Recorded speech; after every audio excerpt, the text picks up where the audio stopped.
सबसे पहले माँ सरस्वती के श्री चरणों में नमन और आपके गांव 70 एलएनपी की भूमि को भी प्रणाम।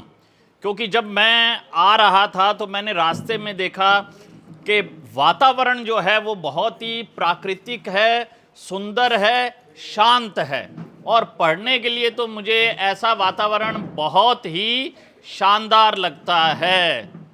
अब हमारे पास बातचीत का समय कम है, लेकिन मैं पूछना चाहूँगा सभी बच्चों से कि आप में से पुलिस कौन कौन बनना चाहता है। हाथ खड़े करेंगे कि कौन कौन है जो पुलिस बनना चाहता है। हाँ, जो भी बनना चाहता है, कोई बेटी है, कोई लड़का है, वो हाथ खड़े कर लें। आवाज़ आ रही है मेरी पीछे तक? पीछे वालों ने ज्यादा खड़े किए सर। पीछे वालों को आवाज आ रही है? हाथ खड़े करेंगे जो जो पुलिस बनना चाहता है। अच्छा, ठीक है, इतने लोग पुलिस बनना चाहते हैं। अब मेरे को ये बताएं कि आप में से कौन कौन है जो मिलिट्री में, सेना में जाना चाहता है। हाथ खड़े करें। अरे, मिलिट्री और सेना वाले खूब लोग हैं। अब मेरा अगला प्रश्न है कि कोई डॉक्टर बनना भी चाहता है? हाँ, एक हाथ खड़ा हुआ, ये दो। कोई इंजीनियर भी बनना चाहता है? इंजीनियर बनने में शायद कोई इंटरेस्टेड नहीं है। चलो, कोई बात नहीं। अब मेरा प्रश्न ये है कि टीचर कौन कौन बनना चाहता है कि मैं तो गुरुजी या मैडम बनूंगी। कौन कौन बनना चाहता है टीचर? ठीक है, बहुत सारे बच्चे टीचर भी बनना चाहते हैं। अच्छा, मेरे को बताएं कि आप में से कौन कौन आरएएस बनना चाहता है। आरएएस जानते हैं? जैसे कि आपके एसडीएम साहब जो हैं वो क्या हैं? आरएएस हैं। कोई बनना चाहता है आरएएस? हाँ, बनना चाहते हैं, इसका मतलब बच्चे। अच्छा, आईएएस कौन कौन बनना चाहता है? बिल्कुल, वेरी गुड। यानी कि सभी बच्चों के पास कोई ना कोई टारगेट है। ये बहुत ही बड़ी बात है। मैं देखता हूँ सामान्य तौर पर विद्यालयों में जाता हूँ तो मैं पाता हूँ कि बच्चों के पास लक्ष्य नहीं होता। आपके पास एक टारगेट है।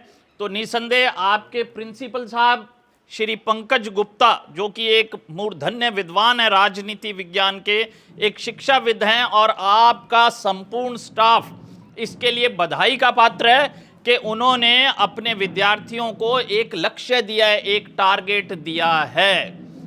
लेकिन अब एक छोटा सा काम मैं आपको कहना चाहूंगा, कर दोगे मेरे कहने पर? कौन कौन करेगा? चलो हाथ खड़े करें। हाँ, कुछ लोग अभी हाथ नहीं खड़े कर रहे, मेरे कहने पर वो काम नहीं करना चाहते हैं। सबके हाथ खड़े हो गए। कुछ भी नहीं करना। हमने एक 10 रुपए वाली कॉपी लेनी है, छोटी सी, ठीक है? और उस कॉपी के पहले पन्ने पर लिखना है करियर कॉपी। क्या लिखना है? Career copy.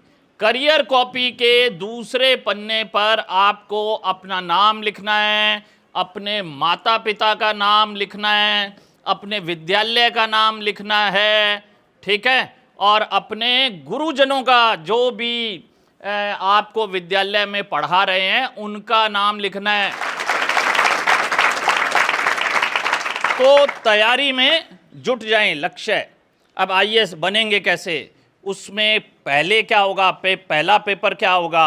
फिर उसके बाद उसका दूसरा स्टेप जो है वो क्या होगा? फिर तीसरा स्टेप क्या होगा? उसकी ट्रेनिंग कहाँ होगी? और ट्रेनिंग के बाद किस नौकरी पर आपको रखा जाएगा? ये सब करियर कॉपी में लग जाएगा। कौन कौन तैयार करेगा इस करियर कॉपी को? हाँ, हाथ खड़े करो। अभी वादा किया था, और भारत में परंपरा है कि प्राण जाए पर वचन ना जाए। तो मेरे को वचन दे दिया आपने, और उस करियर कॉपी को चेक करने की जिम्मेवारी भी मैं बिल्कुल सौंप रहा हूँ असलम सर को, जो आपको राजनीति विज्ञान पढ़ाएंगे। और जैसा कि अभी सर ने बताया कि पूरे प्रदेश भर में इनकी 30वीं रैंक आई है राजनीति विज्ञान में। और आपको ये भी जानकर खुशी होगी कि इन्होंने अभी आरएएस का इंटरव्यू भी दे दिया है।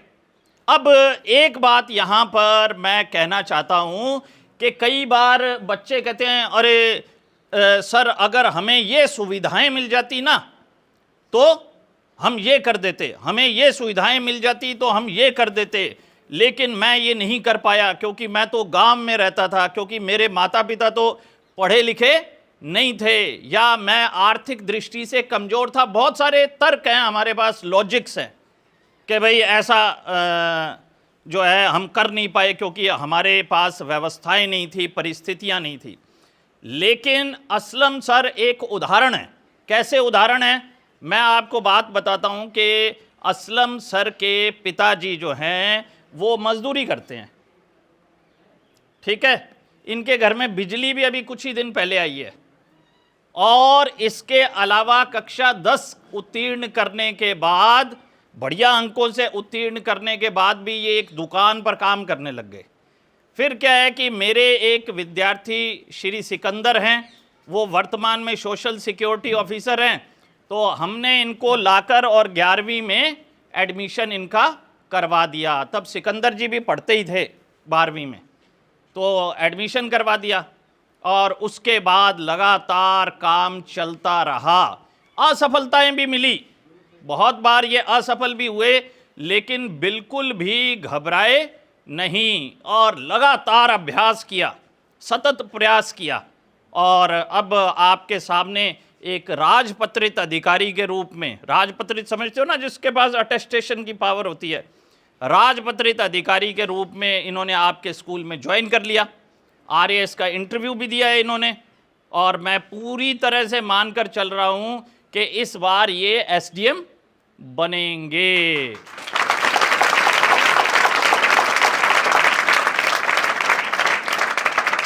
तो अब ये बात तो मानी नहीं जा सकती कि व्यवस्थाएं हों तो मनुष्य ये कर सकता है, साधन हो तो ये कर सकता है, बिना साधनों के भी हम कर सकते हैं।